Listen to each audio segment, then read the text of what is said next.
महात्मा गौतम बुद्ध जगह जगह घूमकर उपदेश दिया करते और अच्छे विचारों को बांटा करते। वे लोगों के जीवन के दुखों को दूर किया करते। उनकी बातों को सुनकर लोग बहुत खुश हो जाते, इसलिए लोग उन्हें पसंद किया करते थे। लेकिन कुछ ऐसे भी लोग थे जो गौतम बुद्ध से ईर्ष्या करते थे।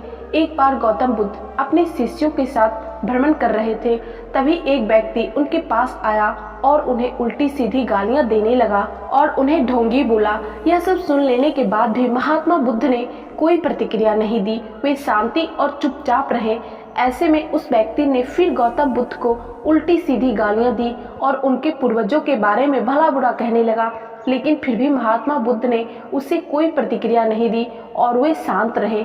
यह सब देखकर उनके शिष्य और आसपास मौजूद लोग आश्चर्य में थे कि महात्मा बुद्ध को ये व्यक्ति इतना गाली दे रहा है, लेकिन भगवान बुद्ध इसको जवाब क्यों नहीं दे रहे।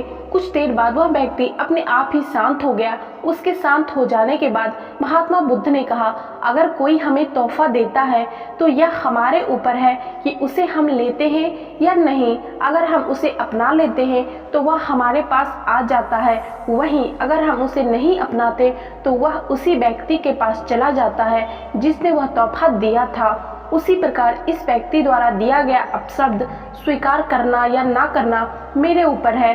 हमें कभी भी तुरंत प्रतिक्रिया नहीं देनी चाहिए। हमें हमेशा शांत होकर सही या गलत के बारे में विचार करके ही प्रतिक्रिया देनी चाहिए।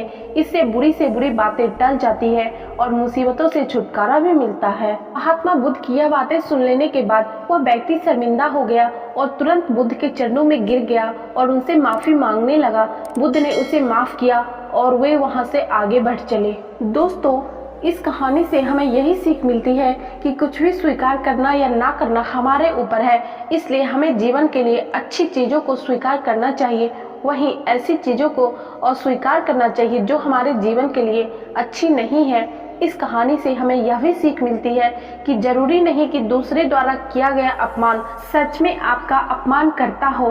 आप अपमानित तब होते हैं जब आप अपनी प्रतिक्रिया देते हैं। अगर आपका कोई अपमान करे तो उसे आप एक अच्छी प्रतिक्रिया दीजिए। ऐसा करने से आपका अपमान नहीं होगा, लेकिन अगर आप बुरी प्रतिक्रिया देंगे तो इससे आपका अपमान होना तय है। इसलिए सोच समझकर प्रतिक्रिया देनी चाहिए, क्योंकि दोस्तों ये बात हम सबको पता होनी चाहिए कि कोई ज़रूरी नहीं है कि इस दुनिया में सारे लोग आपसे प्यार ही करेंगे। कुछ आपके लवर्स होंगे तो कुछ हैटर्स भी होंगे। तो हैटर्स को आप किस तरीके से हैंडल करते हो ये आपके ऊपर डिपेंड करता है।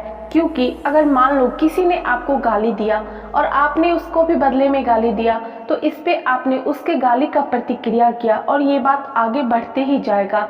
इसलिए अगर आपको किसी ने गाली दिया तो आप उसे शांति से सुन लो, बाद में वो खुद अपने आप में शर्मिंदा हो जाएगा। बाय द वे, आप लोगों को इस कहानी से क्या सीख मिली कमेंट सेक्शन में जरूर बताइएगा और वीडियो को लाइक जरूर कर दीजिएगा। और चैनल पर नए हैं तो चैनल को सब्सक्राइब करके बेल नोटिफिकेशन जरूर प्रेस कर लीजिएगा।